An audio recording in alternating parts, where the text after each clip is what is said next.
Toxic marriages are a global reality that largely remain unacknowledged, with women often finding themselves at the receiving end. In India, fortunately, the subject has received its due attention, especially in metros and few other cities. Women are making conscious choices to find ways out of their married lives that have broken beyond repair. But what if there are children involved in a separation process? How does a woman convince the kids with her decision of divorce? How does she raise them as a single working mother? How does she discharge this responsibility while being a caregiver to her aging parents? How does she deploy her personal freedom to explore new identities and purpose with responsibility and dignity, and in the process discover her wholeness? To discuss this and more, I am in conversation with Janhavi Abhyankar, a single mother of two kids aged 11 and 9. A graduate in economics from the University of Nottingham, UK, she currently works as an assistant editor with the Times of India. Away from the hustle and bustle of daily work life, on quiet evenings or weekends, she enjoys watching SRK movies, listening to songs, watching stand-up comedy shows, going on long drives, cooking and exploring foods from different parts of the world, and read and write poems.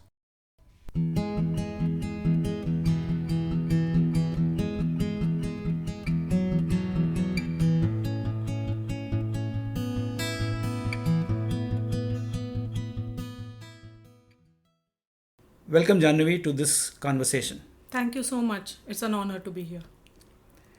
Janhavi, I learned that recently you've started blogging on Medium, Yes, I did.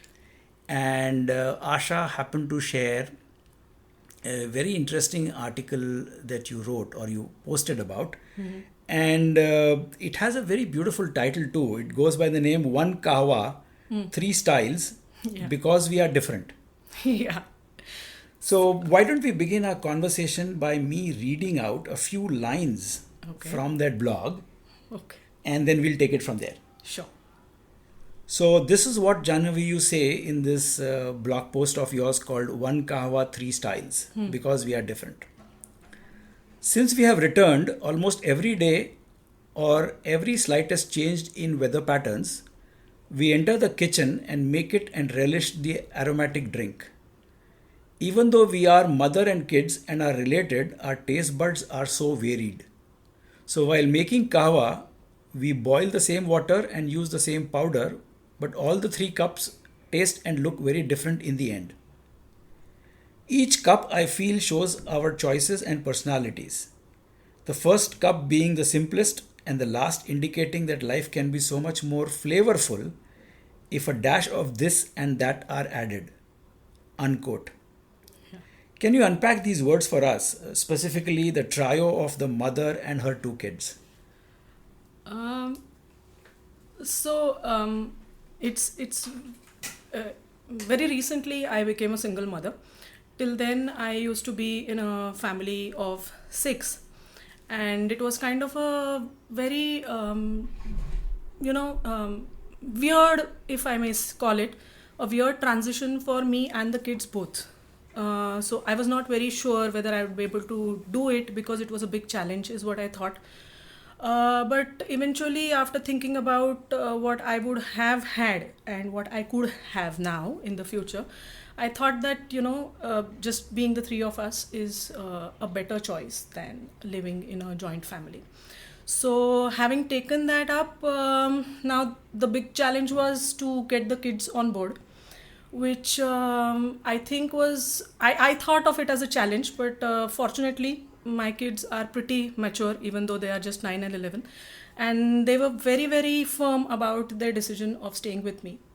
So, but I know that they, even though they may say that, I want to live with you and I will never leave you and go, I know that they do miss that entire family which they used to have.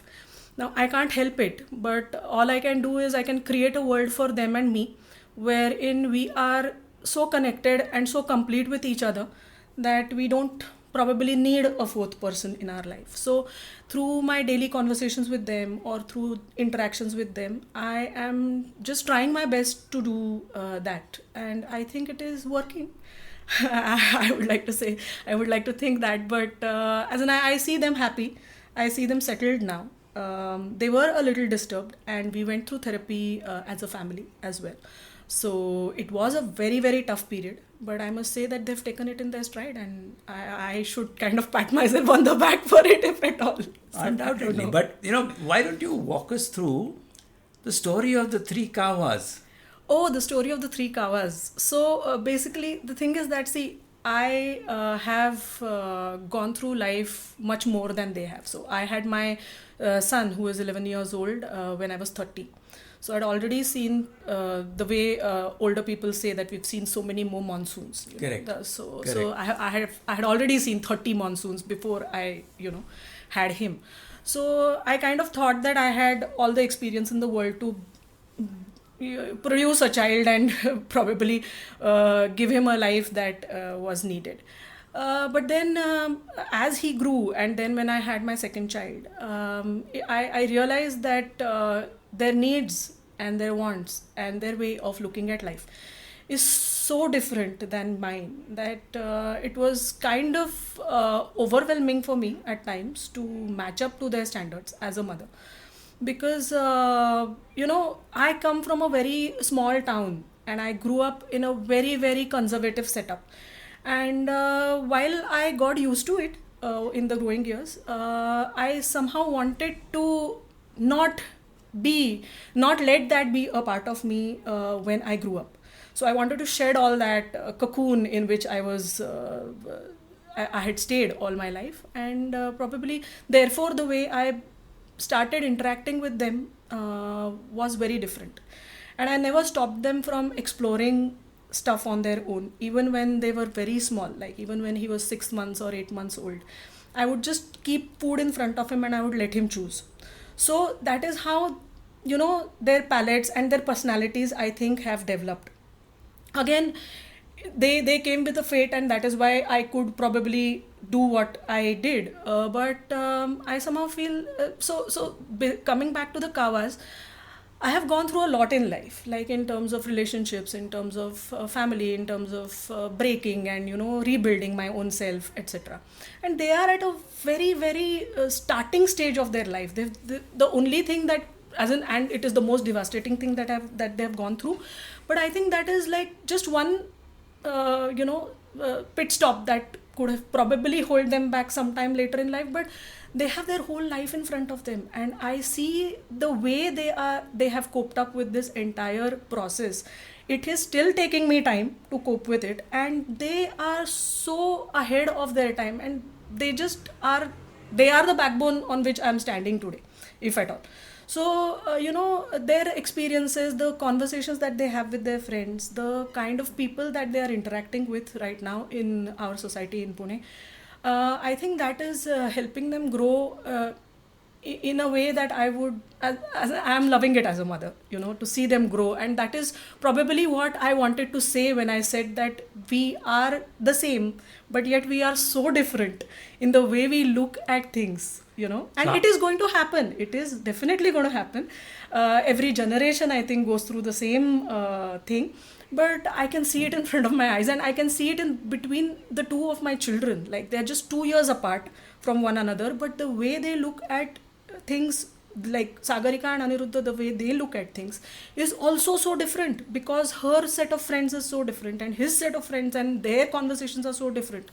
So if at the age of 9 and 11 they have so much flavor in their life, then so that was the thought when I wrote that entire kawa thing. So how does Anirudh, Sagarika and you prefer your kawa? So I love my kawa to be simple. I am not a honey lover.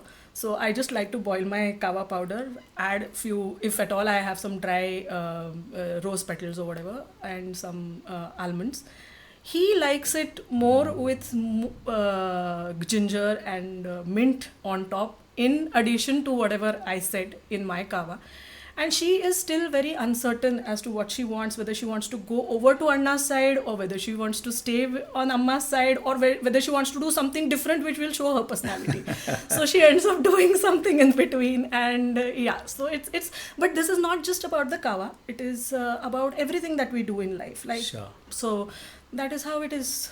That is what inspired me to write that. And these days, kids, especially of this age that Anirudh and Sagarika are living in a world where the mobile phone and Yeah. its screen are kind of an extension of body part.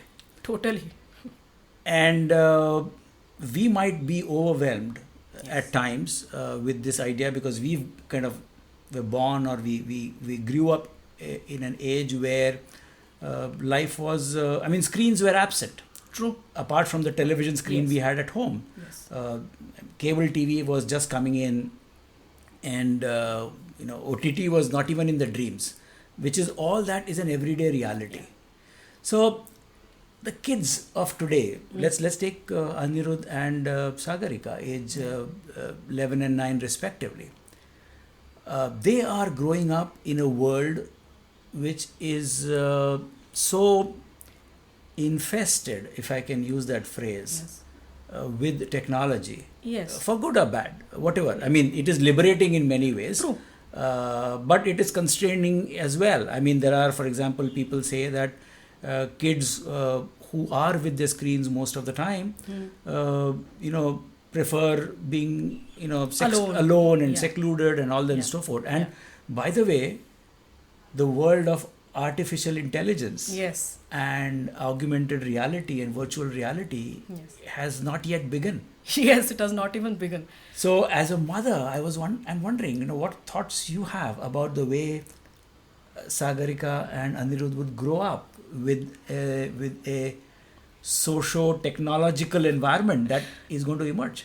So I would like to tell a very funny incident that happened the other day. So we were just generally sitting and having a chat, and I said, my son said that, Amma, we should buy an EV. So I said, but right now EVs are just entering the market, and therefore they are very costly. So he said, so what? But eventually we are going to have EV. I said, yeah, when you grow my age, everything will be EV. So then he asked me how things will change and how the petrol bunks will be transformed into electric charging stations, etc.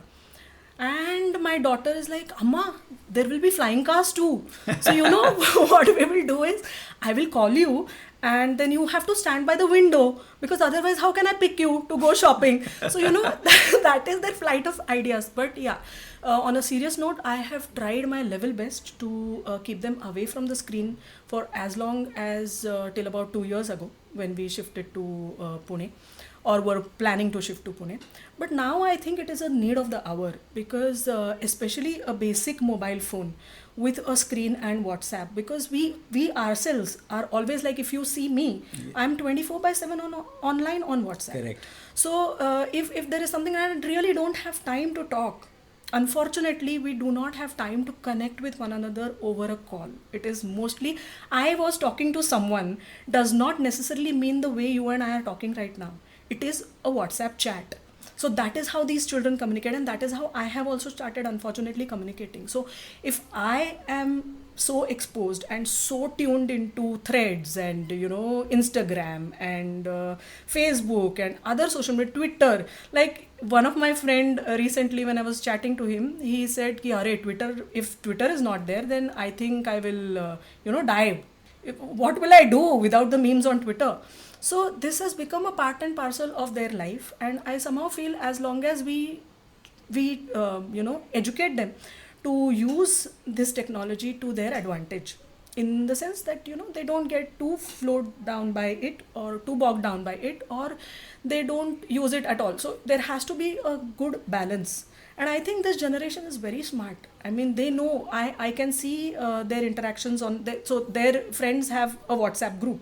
Both of their friends have a WhatsApp group. And I see the way they interact. So they have very basic, minimal interactions like, are you coming down to play, at what time, and what game should we play? So then they'll put up a poll on WhatsApp, and then people will just say, so then whatever game gets the maximum votes, that is played.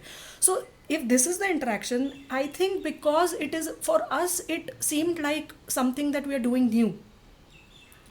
For me, I got my first mobile phone when I went to the UK when I was 23 years old. And when I tell this to my kids, they were like, how did you even live? How did you live? How could you live without a mobile phone?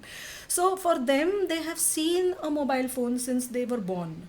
And they are showing me tricks on how to easily take screenshots and, how to use minimum of your finger movements to do certain jobs, for which I actually have to think 2-3 times on the process of going about it. But also what I feel, and since you are in the world of media, you are an assistant editor at Times of India, and these days, of course, the way the news is created, curated, shared, published, I'm sure there's so much of technology that is happening all the time. But I also feel, and I was just watching a few days back, Asha and I had gone to some place near Khadakwasla, a beautiful lake on the outskirts of Pune city. A young girl was using her mobile, shooting a young kid, probably 4 or 5 year old, who was, kicking a balloon in the air. Okay. And every time the balloon would come down, the kid would again kick the balloon. And she was kind of roaming around 360 degrees around the kid with her phone, taking probably a video film on about what was going on. So I was fascinated. I kind of waited for her to finish her shoot. And later on, I kind of introduced myself, said hello. She was probably all of 17, 18 years old, that young. And I asked her, what are you doing, in Marathi? She seemed to be Marathi, and she was. And she said, this boy is my nephew, and today is his 3rd birthday. Okay. And as a family, we have come here to celebrate his birthday. And I liked the way he was playing with the balloon. I thought I'll capture it on the phone. I said, great. Now what are you going to do about it? He says, I'm going to make a 2-minute reel of that. Correct. And put it on my Insta. I says, how will you do that? So she said, come, I'll show you if you are interested. And in 5 minutes, Janhavi, she opened up some app on the phone, imported that video that she had shot in 2-3 sequences. She did live video edit in front of me. Brought the frames together, patched some music on the top at the background, and packed everything in a 2-minute video. This is unimaginable kind of productivity and creativity and the freedom that these young children have with this, right? Yes, I mean, there is a lot of freedom, and that is why I said that we should educate them on how to use the medium. Because there is so much freedom, there is a possibility of going overboard. Okay, and so I have shown my children how to make reels and how to shoot videos. In fact, Sagarika does a fabulous job of editing the videos and stuff like that. But I don't allow them to post them on social media as yet. But eventually they will create their own accounts. Right now their accounts are under my name, but eventually they will have their own accounts. So I think as parents who are also exposed to technology and who are using technology every day, like I have an account on Insta, I have an account on Twitter, and I'm a very active person on social media. So I don't have a voice to say that you don't do it, but how you do it is again in your hands.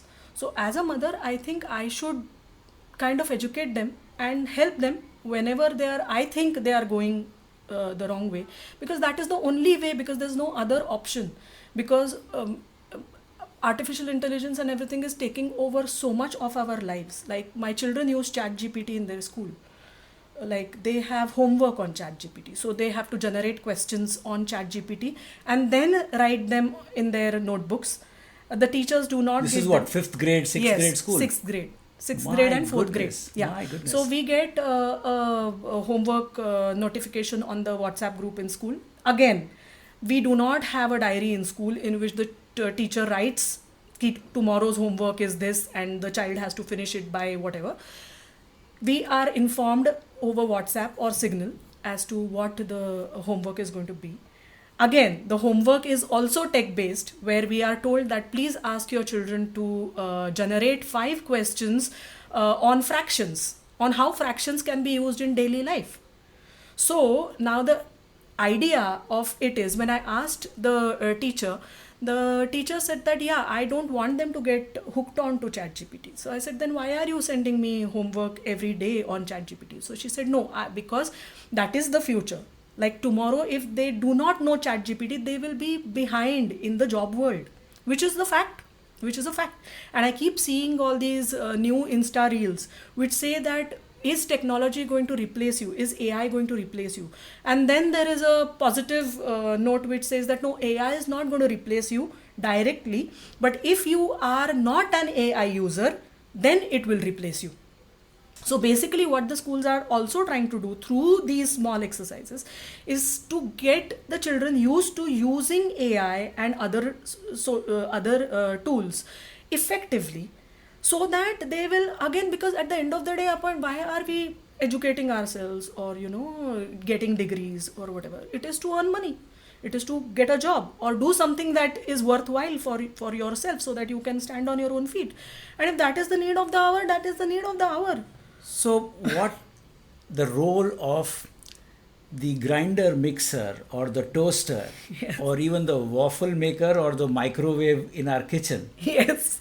which is an everyday tool to make our food better, Yeah. quicker, Yeah. is what these kids Yeah, is going to live with it's- all these technologies. Yes. It's going to be a part of everyday life like a grinder mixer. True. But whilst this is happening, Janhavi, in the life of Anirudh and Sagarika, 11 and 9, at the same time, when you look at your parents, Oh my God. who I know are well into their early 70s, Yeah. they lived a very different world, and in a way they are receding away, biologically and naturally, Yeah. from the world as such. Yes. And aging being such a natural process, Yes. and especially in India, I know your father is a very reputed doctor, an orthopedic surgeon. Yes. Yet, healthcare as a system for the elderly, there's so much that one wouldn't want it to be. True. So, as a mother at this stage, you are excited and happy for your kids in terms Yeah. of the life they're going to live. Yeah. When you look in the other direction, what are the thoughts and feelings you experience? Because my parents, both of them are medicos, I am not very worried about how they will take care of their health, because they are, touch wood, they are currently very healthy, and they have all their plans and everything in place. But I must say, since we are talking about this, it is a very, very, it's a very difficult situation right now in the country, because as a journalist and as someone who interacts with many people on a daily basis, when I speak to people who are above 65, and then I ask them, they have some ailment or the other. There are people who come for consulting to my father, and then we realize that they have earned all their life, but when it comes to having kept some money aside for their health, it is very sad, but most of the people do not know what they will do. So they say, my son is in the US. Okay, your son is in the US, but if something happens to you here, by the time he reaches here, you would have to be shifted to a hospital. You will have to be admitted, and it is unfortunately very sad. I have stayed in a place where my father was the first orthopedic surgeon in this town. So for me, entry into a hospital was like, doctor saab ki beti aa gayi hai. So it was never a problem for me. But after I left that cocoon and I went and stayed in Delhi, and then I went and stayed in Chennai, I knew what patients go through when they have to wait, and when you actually are suffering from like simple things like a vertigo or a stomach pain, but you have to wait, like there are 5 more patients. I have never waited, and I have never paid a doctor in all my life, thanks to my parents. But it is very, very difficult. Like every time you go to a clinic, you are spending so much money, which I was totally not aware of because of the way I was brought up. But if that is the reality of 99% of the Indians, then I don't know where this is going to go. And now that my parents are not active in their service and they are living a retired life, if tomorrow something happens, touch wood, but as I said, they are fully covered and stuff, but it is so difficult to even get an admission in a proper hospital. You have to deposit certain amount of money before you can even before the nurse comes and gives you first aid. We have had a family friend who himself was a doctor, his wife was a doctor, and this happened I think about 15-20 years back. They were standing right outside a cardiac specialty hospital somewhere in Thane, and the man had a heart attack. He himself is a doctor. The wife is telling him that I have money in my bank, but just take him and start him on whatever the basic aid. And they said, no, these are our systems. You have to fill the form, you have to pay that money, and only then we can even look at him. And that uncle died. Oh, so sad. Outside the hospital. So sad. So if that is the case for people who are the doctors themselves, imagine someone who is a layman, who does not understand the system, and who has gone into a hospital. So the other day when I used to be a part of my ex family, we had taken my father-in-law to the hospital. Now he is totally dependent on his insurance, which his ex company gives. The medical insurance. The medical insurance, which his ex company gives. Now at that time we had to pay.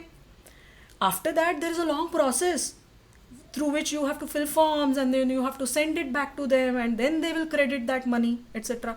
But in a daily life, like if luckily we were there, we were with them. But imagine if we were in Chennai and they were in Bombay and this had happened, and they would not have had the money, or they would not have had the presence of mind to go and withdraw money from it, because going to an ATM and all comes very naturally to us, or doing a GPay comes very naturally to me and my generation. But it does not strike the generation which is my parents' age. So then in such cases, what do? There has to be a national health system, which unfortunately we do not have. And there is no awareness. I mean, I was talking to my mommy the other day. She's a PhD holder, like a double PhD holder. And you know what her idea of an ideal insurance for herself if she falls sick is? She will give say 5 lakh to 5 lakh to 2-3 of her relatives who she trusts, who will come when she falls ill, and then they will use that money to pay the bill. And I just looked at her and I said, Mommy, what age are you living in? Like, you're just talking about 10 lakh rupees. What is going to happen? Like, your basic admission will not happen. Correct. Like the ICU and everything is so costly, and with this GST getting in on medical devices and stuff, the medical bills are through the roof. I mean, how much ever insurance you have, and elderly, it so happens for the elderly that they have never given it a thought. When probably they were of my age, if they had given it a thought, they could have probably built some corpus or kitty, which they could have used. But I think my parents' generation was such that I have a son, I have a daughter, they will look after me, kind of a thing. Now at my stage, I am already telling my children that in 5 years you are yourself, I am myself, I am going to look after my life. In fact, the other day only I was talking to my son, and I was telling him, if it was not for the both of you, I would have lived a lavish life in whatever I am earning right now. It is because of the both of you that I have to pull strings and keep my purse intact and think of the future in that sense. But luckily, so for my generation, we have insurance, but elderly, it's very dismal. I think about 1.5% hardly. Yeah, it's a sad case. It's and again, a sad case. Of course, we are talking over here of those privileged people like us who have access Yes. to medical facilities in the towns and cities we live, but True. bulk of India, Imagine what which happens is to- they have to go to a primary health care center Yeah. where hardly anything And exists. I read somewhere in one of the articles recently that if there is like there is a per capita spending, if you can call it, on health. So if it is 125, then of that 100 rupees apparently goes into the outpatient unit care. So just going and getting yourself checked for basic ailments. Correct. So if that is the amount of money that you're spending, for every 125 rupees that you spend on healthcare, if 100 rupees is going to go in just going and seeing the doctor, imagine if I am someone who does not live in a very sanitized place and who has lifestyle diseases or whatever, how much money will I spend? I can't even start to imagine. I mean, I have an insurance for myself, but now I am thinking whether I should increase it or whether I'll be able to take care of my own self, because it is just going through the roof and it is very sad. I mean, I keep talking to my parents about this and they are like, yeah, but that is what I'm saying. I know of a few people in the society also who recently my parents were talking about and they were like, no, they have no clue because children are sending money. Arey, but children are sending money is a different thing. You have to spend it when you fall sick. This is measurable, tangible, Yeah. that we can articulate and speak about of physical ailment for the elderly and aging. There is this silent phenomena, I feel, Janhavi, that is also ballooning in size, but it can't be touched and felt.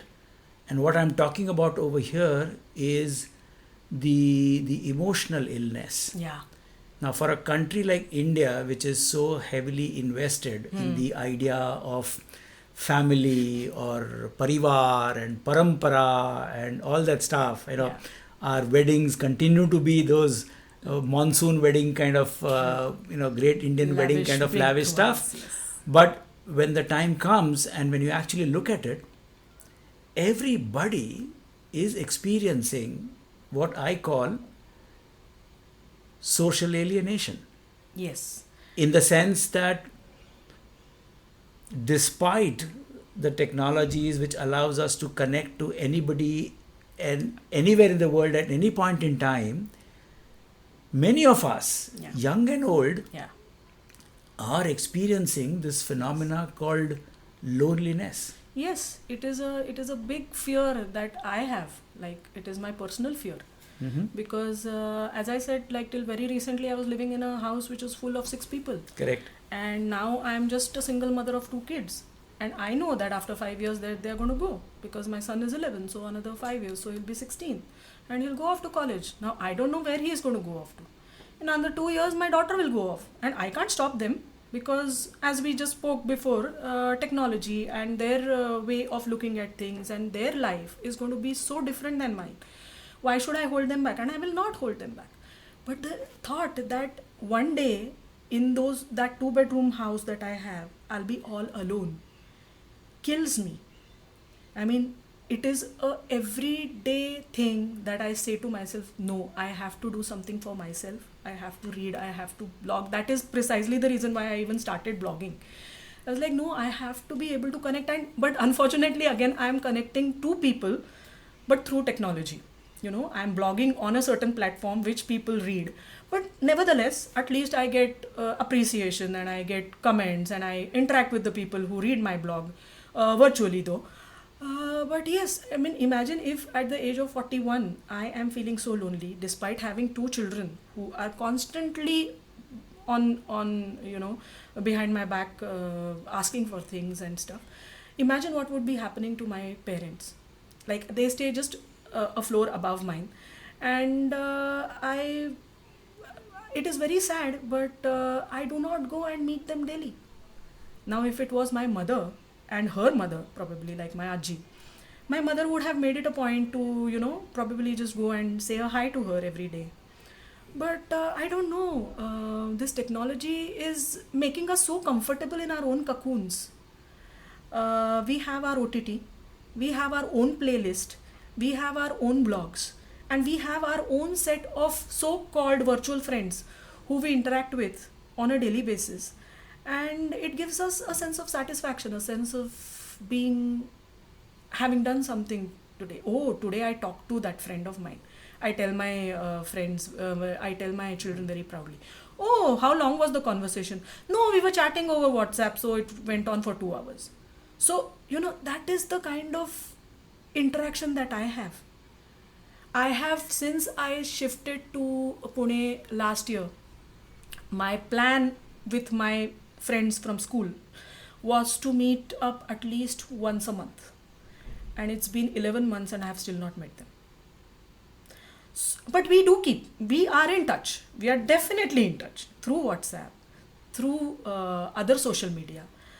And this loneliness, I think, it is technology which is going to lead to more loneliness. But somewhere, I don't know, maybe that is the need of the hour. I really do not have an opinion on this, but it is. I mean, I can see my parents lonely. I feel guilty that despite they having me, and I'm their only daughter, so it is my prime moral, ethical, whatever responsibility you call it, to be there for them. It's not that I'm not there for them. They know. If they call me from upstairs, I will go. Like in less than 30 seconds, I'll reach their house. They know that. But they also keep their life private, and I also keep my life very private. So there are interactions, but it is almost like going and meeting the neighbors. Once in a while, ki हाँ ठीक है, you've made something nice and you know that I like it. So my mother will give me a shout from her balcony and say ki Janhavi, you come and eat this. And for that 15 minutes, I'll probably ask her how she is and stuff, and then I'll come down. There is no conversation that happens nowadays. Even when my children come back from their play or school, the first thing that they do is to look at their phone. Because I do not give them the phone when they go to school. So as soon as they come, they want to know what is happening on their WhatsApp group. I get very irritated. Now, I am someone, again, as I said, I am someone who is very active on social media. And if this is so irritating to me, imagine someone like my father, who has no clue of technology and who wants to, probably, he is not a big talker, but he can have deep conversations. But for that, you need that space, and you need that time, and you need that ambience, to have that kind of a conversation. And do we really have the time? Do my children really have the time to listen to all the stories that my father wants to tell them about his childhood? No, they don't. Because for them, like nowadays, like the other day on Spotify, I was listening to some random songs, and I just realized that the song got over like in less than 50-60 seconds. So I googled, and I found that there is a new genre of songs which are 1 minute songs, and there's a whole album which is a 1 minute song album. Can you beat that? I mean, the world is transitioning so fast. Like I still remember my father playing the records when I was growing up. And those songs would be so long and elaborate, and then the entire picture will, kind of paint itself in front of you. So it was like a beautiful story, the song itself. But now in this 1 minute song, what will you do? But these children are happy. They're like, ho kya na? Now to the next one. So these are the things where I feel a disconnect. I genuinely feel a disconnect, and I don't know. I mean, unless and until I take it upon myself to do something that I have always wanted to. For example, I've always wanted to work for the underprivileged children. That has always been my dream. Like since I was a child, I would always like offer a biscuit packet or whatever I had in my bag, even as a college student, or some money. I would refrain from giving money, but whatever food that I would have, I would love to distribute it. And I still tell my children that this is how you can probably give something back to the society, because we are blessed that we have food on our plate, but there are so many who are not cared for. Also what is also happening here is thanks to advancement in technology and a lifestyle in some ways. Many of us are very health conscious. Yes. We are very careful about what we eat. Yes. Work out, and at least if not anything, take our everyday walks and Yes. everything. What is also happening, I'm seeing, Janhavi, is this increased awareness of having good health, Yes. and of course access to medical technology. Lifespans are also increasing. Yes. Yes. I think average across the globe, I was reading that the average life expectancy is around 85. 85. Yes. And I think you've lived and spent some time in Japan, right? No, I haven't. But I have read a lot about Japan because for a brief period in my life, I was learning the language. So So I you used were to, yes, you I were was probably aware also of, yeah. looking up and reading up on Japanese society, Yes, I was. which is I was. one country where Yes. aging is a Yes. huge phenomena. Yes, yes. In fact, I remember reading an article way back in 2017 where it said that about 4,000 people in Japan die per week lonely. And I was so taken aback. I still remember that I think I was in tears when I read that article. And I came back and spoke to my ex-husband and I said, Ki, this is what it is. And so he said, Arey, but why are you so scared? We have a family of 6. So I said, yeah. And I just brushed off the thought. Because for me, it really did not matter. I had a family, I had my in-laws, I would have my children. And I was in that phase. I was a young mother who really did not have time to think of things. So, but now that I am at a stage that I am in, I feel that it will hit me one day. Well, I hope I don't die alone, but I'm just saying, it is very, very possible because in my society, there are so many of my parents' friends who are living by themselves. They are the same age bracket as my parents, and all their children are, luckily for my parents, I am at least just one floor below, but most of their children are abroad. Now imagine what they must be going through, and if something happens, and one day it will so happen that only one person will be left behind. Like, it is life. I mean, you have to die one day. And then what do you do? With technology, like however advanced the technology is, if my father is not able to use that technology to call me when I'm in the US, then it is no point in having that technology. And me being so dependent on that technology, ki, if the WhatsApp has come, a good morning has come, that means he is fine. That is how people nowadays, all these elderly people, keep check on each other through good morning messages. I still remember having conversation with Mami in Mailapur, and one day she was very tense when she came to my house in the morning, and I said, what happened, Mami? So she was like, Are, my Natanar, also sister-in-law, has not sent me a good morning message. I said, she must be busy. So she said, no, that is the first thing we do to each other, because I am staying all alone here and she is staying all alone there. Like for example, Baner and Baudhan kind of distance. But unless I get a good morning from her, I cannot, digest my morning coffee, because now I don't know if her neighbor will call me and tell me that she is not well. So then what do I do? Then I'll have to take care of my entire household all by myself, tell my maids to come in early or late or whatever, adjust my entire day and go and look after her. So it felt like such a tedious task. I said it very easily, so what, she must be busy. But that is not how it is. So technology, while it is bringing us closer, I think, as I said, it is putting us in such a bad cocoon that loneliness is a part of it. I mean, and we have to, like the other day when you and I were talking, and you said that I and Asha are doing things for ourselves now, living our own life. I think you both are a great example of how probably my generation should live. Yeah, I mean, we are at a stage, Asha and I, where we have put in, more than 35 years of our work life. I would be approaching my 60 very soon. Asha would follow in a couple of years. Our son, he's independent, lives in the US. And what we said to ourselves, that the privilege or the opportunity that our parents didn't have, because they grew up in a world which was fairly unidimensional in some sense. Yes. And it was a simple world. Totally. You chose a profession and you spent 40 years working in that. And it could be in the bank, or it could be in a manufacturing company, or it could be anywhere else, as a school teacher or in a hospital. Yeah. And then close to 60 you retire. Hopefully you have some savings. Yeah. Cost of living was not very high those days. Yes. So your savings would be good enough to take care of your end of the second part of your life, Yeah. and they remained who they were much of their life till their last breath. True. Sticking to a certain set of passions and identity, if I can use that word, and it worked for them. Yes, it did. And what Asha and I said to ourselves that, we are approaching our retirement age very soon. We are physically fit, mentally agile, fairly tech aware.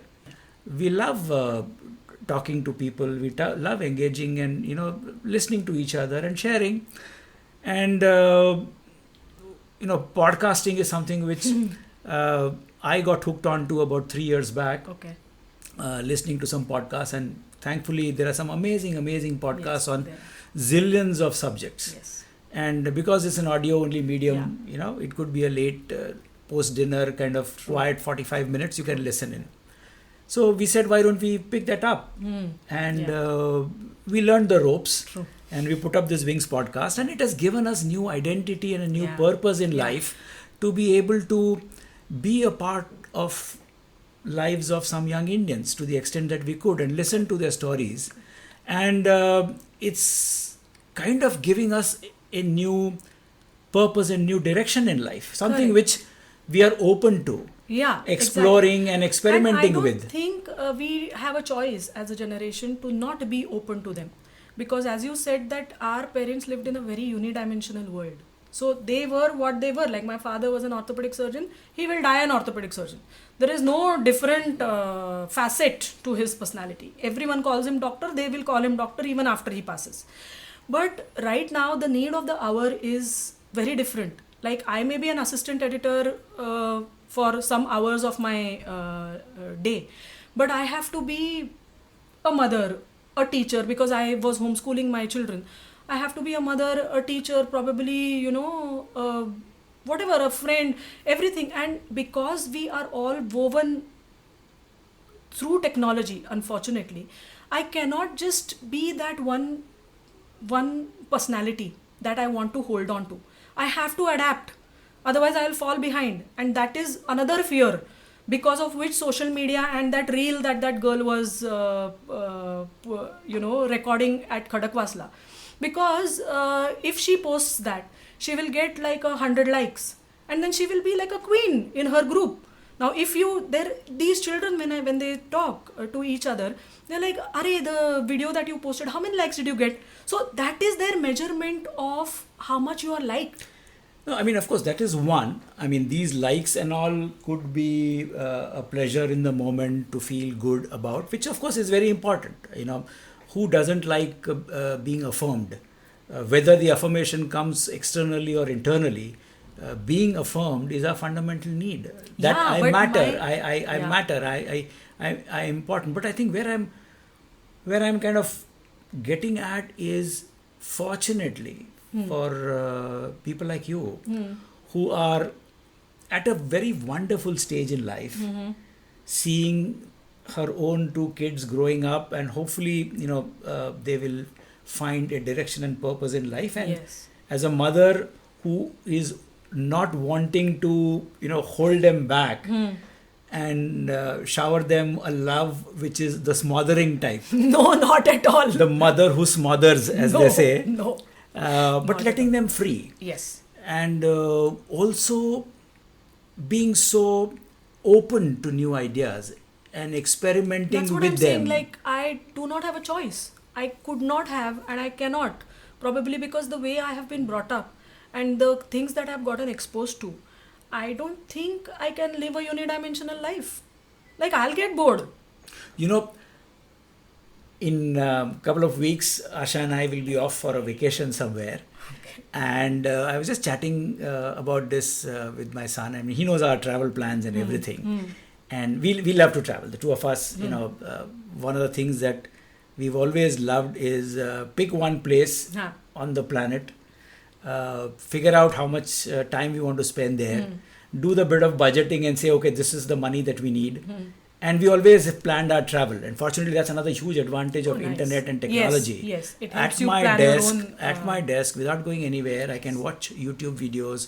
I can read travel logs, Yes. and I can create an itinerary of my own your own. liking, and say, okay, this is the money that I need to spend. Okay, we'll figure out how much time do we need to put that money aside and all that stuff. Now, Rahul gave me a beautiful idea, our son, that Dad, you have been doing podcasting for almost last 1.5 years now. You know the art and science of Yes. podcasting, Yes. and you like conversation. Yes. You now have a laptop, Yeah. a portable mic. Nice. You can all put them in your backpack. True.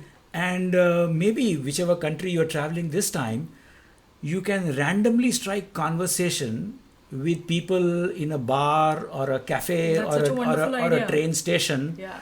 Or if we are hiking or walking on a trail somewhere, Yeah. we will find fellow Definitely. hikers and people who are walking along with us. We can always stop by under a tree, True. have a chat. The person could be from Brazil or Australia or God knows where, True. and record short 15-20 minute Yes. conversations. Yes. And it says put it, edit it, and create a podcast of its your own. Yeah. True. Now, being open to learn this, Yeah. this has opened up a new vista for me. Of course. Something which is not me. I lived much of my life as a technology person, as a software engineer, as a network engineer. Then of course I got into business, became an entrepreneur. Yeah. But then that part of me is over. Correct. I'm opening a new chapter in my life. Correct. And maybe this chapter will last for some time. Yeah. And this will open a new Open chapter for another me. chapter. Yes. And hopefully, Yeah. through opening and discovering these new chapters and connecting to different facets of life and living, and being open to meeting and talking to people, Yeah. maybe that may be my mechanism to cope with the sure loneliness that is waiting for me. Yes. Yes. That is what I meant when I said that, something like what you and Asha are doing is something that each of us has to do. We have to find a passion. Now you have found a passion in podcasting. I may find a passion in writing blogs or, over the blogs, then going and connecting with people, because there are these stand-up places where you can go meet people who you have connected with on blogs and stuff. So maybe that is my way of coping up with things. But that is what I'm saying, like, this is the need of the hour, and we as a generation are doing it. But if I tell my father to go and speak to some random person, he'll say, no, I will not do it, because I have my set of Kulkarni and Bhagavat and Lele who I go with for a morning walk, and they are my friends. And that's about it. Even for a chai, he will call those 3 people. Even for a dinner, he'll call those 3 people. Even for Ganpati Aarti, he'll call only those 3 people. So there'll be no 4th person coming there. But I'll be like, theek hai, if today I have called my floor people, tomorrow let me call somebody else from some other building. Let me see what other people are doing. So I think it has got to do with age, and it has got to do with the fact that we know for a fact that this technology, while it is going to help us grow personally, it is also going to take us very far away from reality. And in order to be nailed to, or in order to stick to reality, or to have your feet down on the ground, as if you can call it that, then I think you need to explore your personality more. And I am very, very happy and lucky that if I had gotten stuck in my earlier family, I would have still been that typical Mailapur Mami, or trying to achieve being that typical Mailapur Mami, which I could have aced. I would have aced. But is that all that is there to my personality? I'm a mother, I'm a friend, I'm a blogger, I'm a poet, I am so many things. But because you are so stuck in that unidimensional, making yourself that one person, you cannot be that one person. And that is what is the difference between my father and me. Because he does not understand when I say that, I want to do this and that. And then he says, no, Janhavi, you are just going astray and you need to focus. Even today, at the age of 41 and his age of 74, I have these conversations with him where my father tells me that I am not focused in life. So on that note, Yes. Let me bring your attention to another beautiful blog post that you wrote a couple of days back, Which was? which was titled Kashi, a Surreal Experience. Yes. And I'm going to read out the opening lines, which is a Sanskrit verse. And maybe you can then tell us what these lines mean to you. Okay. And what was this surreal experience you Okay. had at Kashi. Sure. The Sanskrit verse goes, Kashyam hi kashate kashi, kashi sarva prakashika, sa kashi vidita yena, tena prapta hi kashika. Right. So, as I have written in my blog, this was when I told my friend, who also is kind of a guru to me, that I'll be visiting Kashi. He told me this verse, and I said, "What are you blabbering?" To be very honest with you, these were the exact words because I did not understand. He said, "Ha, you go there and come, and then we'll discuss, and then I will tell you what it means." But I had to Google because Google is God. When in doubt, Google is God. That is what my children tell me. Google sab janta hai. Google sab janta hai, yes. So I googled, and there were translations of this thing which said that, Kashi is a place which will give you enlightenment, which will give you peace, and which will help you connect the dots.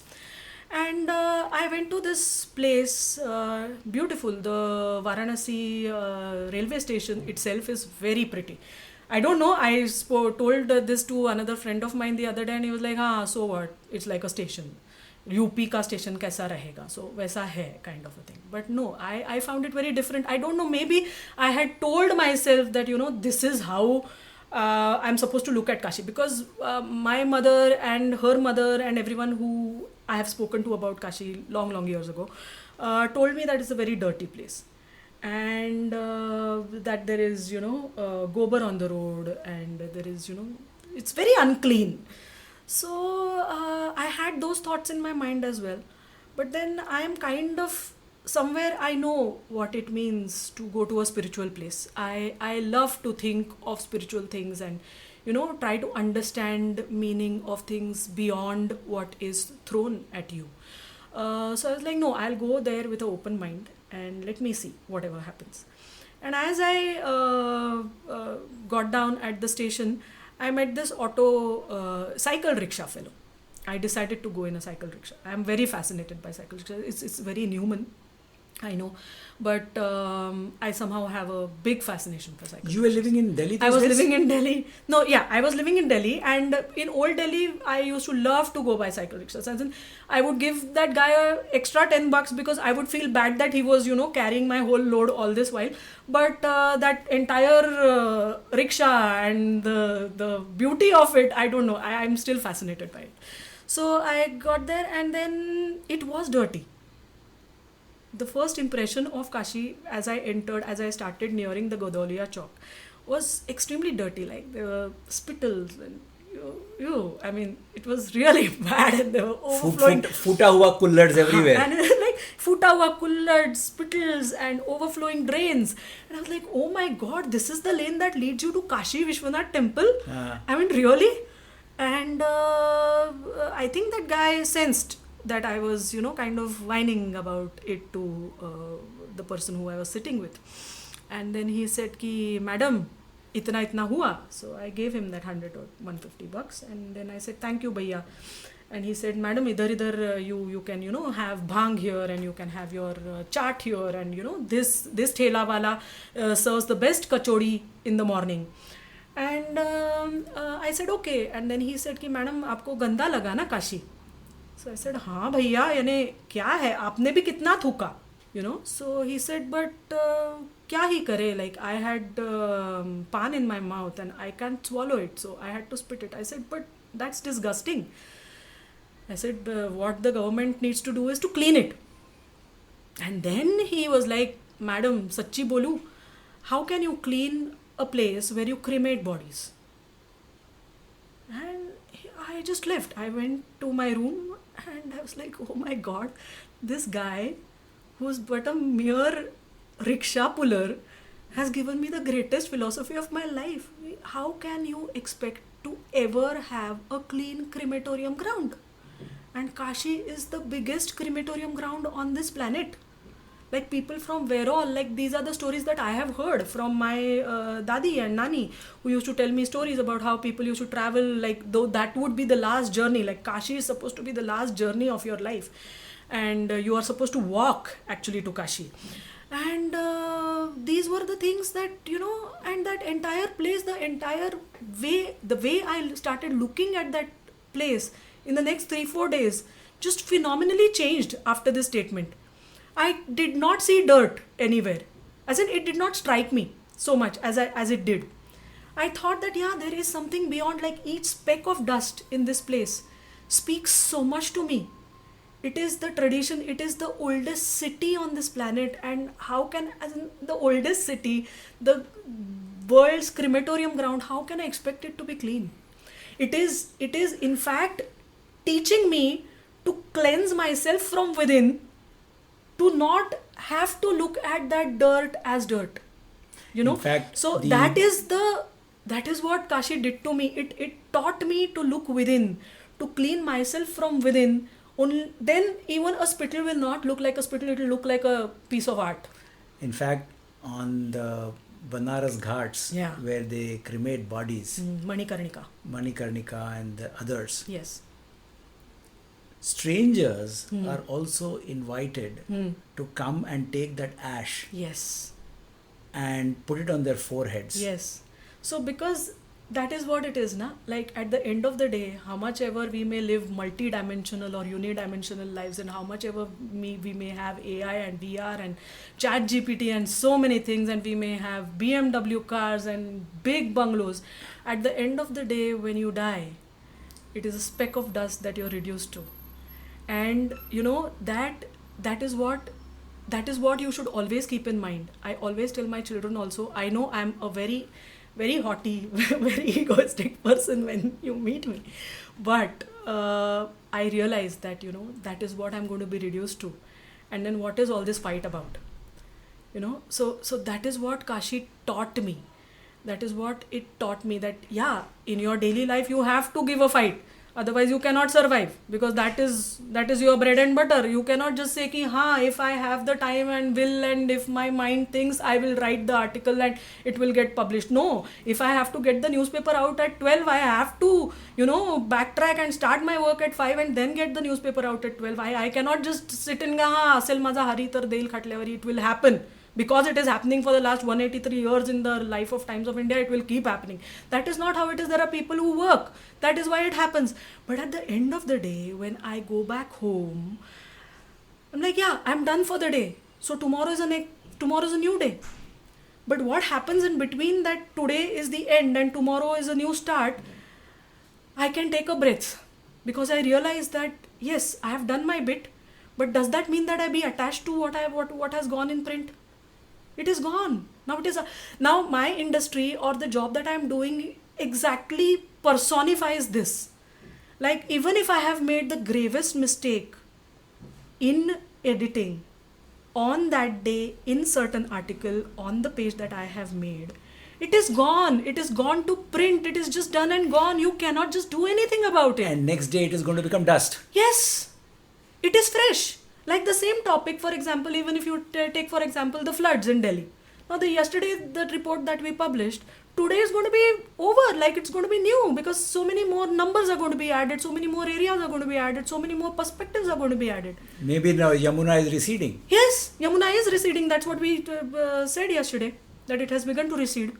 So now tomorrow life will be back hunky-dory and nice. So here you are so fully aware, Janhavi, that whatever I do today, at the end of the day, before I wake up the next day morning, the today will die for me. Yes. And tomorrow will begin afresh. Yes. And as I live day by day, I will find a point in time when I will eventually be dust in perpetuity. Yes. But yet that is too far away as I see it. Yeah, I hope so too. So let's come back to something on a more hopeful and positive note here. That whilst your journey to becoming a dust in perpetuity is inevitable, there is something beautiful waiting to unfold and happen for you in the coming years. Yes. And what do you see us for yourself as a life, let's say in the near future, over the next 4, 5, 10 years? That itself is too long a horizon, but Yeah. nonetheless. In the next 4 or 5 years, I don't think I have much to think about because I have 2 children who will be going to college. So I'll have to think about what plans they have and, probably mend my life according to them. But after they are on their own, when my son turns 18, and I have made it very clear to them, when my son turns 18 and daughter, becomes independent and they are able to take care of one another and themselves, I would like to travel because that is something that I have always wanted to. And as a blogger, I think if I can travel more, it will give much more flavor to my future blogs.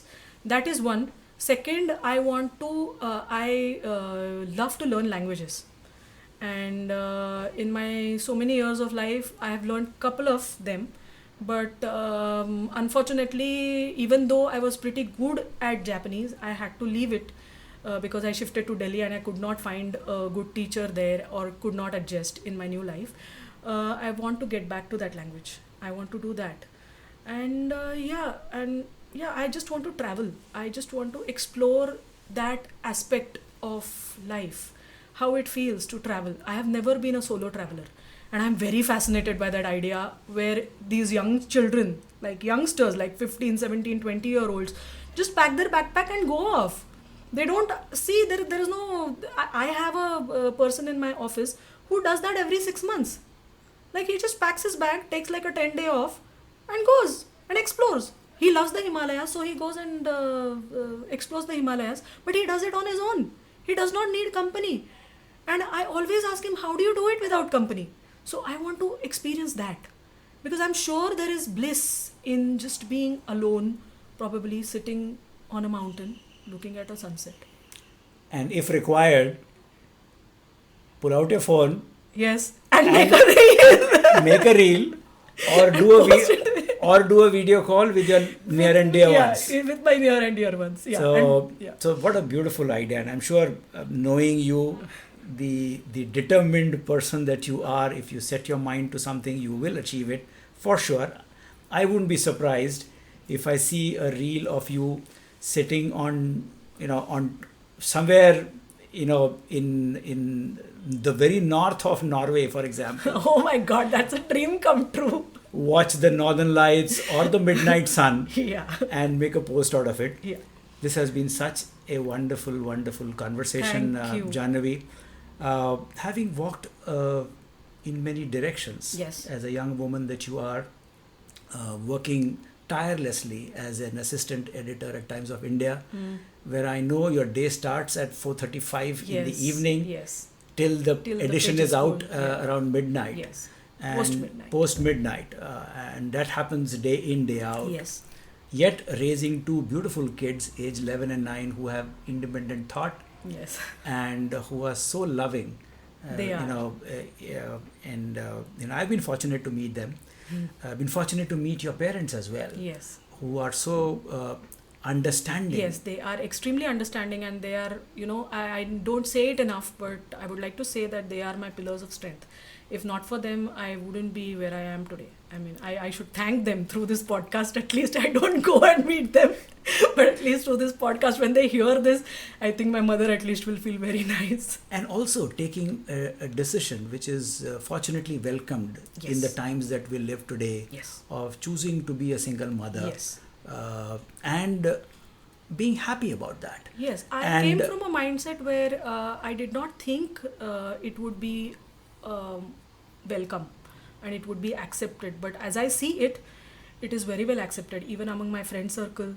And nobody has even questioned me about it. I think that's the beauty That's very of the world that we live Yes. in today. Yes. That as a country, Yes. whilst we are very much rooted in the past, Yes. we are equally welcoming of the present and the Yes. future. Yes. And having made those beautiful choices, and I'm sure your kids will find their way to some great colleges and great education and a hope great so. life, and you will find many pursuits and passion, not just what you have seen or identified today, like blogging, poetry, or like us, Asha and me, we have discovered podcasting. Yes. You will discover something. Yes. And explore everything that is there to explore before the dust moment happens. Yes, I hope so too. So on that note, as we bring down the curtains on this conversation, as a last piece, I want to make a request to you. Sure. If you can read out for us a beautiful, beautiful poem that you wrote very recently and posted on Medium, Okay. called The Colorful World. Oh my God. Is that the one that you liked? Okay. So I just wrote it because I don't know. I just wanted to. Write something that day. I was not in a mood to blog like an essay on any topic, and so I came up with this. So here it goes. Colorful world. I want a pink. I want a blue. I want something to match my shoe. I want a black. I want a white. I want something that will be a pretty sight. I want a purple. I want a yellow. I want something like an accompanying fellow. I want a golden. I want a silver. I want something that will make others bewilder. I want a cream. I want a red. I want everything without anything being said. I want a mauve and I want magenta. I want something as bubbly as a Fanta. I want grey as a shark. I want someone to walk with in the park. Colors make me feel and they help me deal with things that sound so boring on the ground. Colors help me see the new bright me. The shades also help seal the real thoughts I feel. Colors does, as someone said it right, brighten up your mornings and your nights. They help you be nice and calm and light and also give you a reason to fight. Beautiful. Thank you. Beautiful, Janhavi. What a wonderful note we are ending this conversation with. Thank you very much. Thank you so much. It's been nice talking to you for an hour, over an hour. Yes. And as they say, when a conversation is dil se, Yeah. time is just a moment. Agreed. Thank you. Thank you so much. It was so nice. You take care. Goodbye. Thank you. Same to you. Thank you for your time today, my dear listeners. This is your host, Milind Agnihotri, signing off. Goodbye, take care, and stay safe.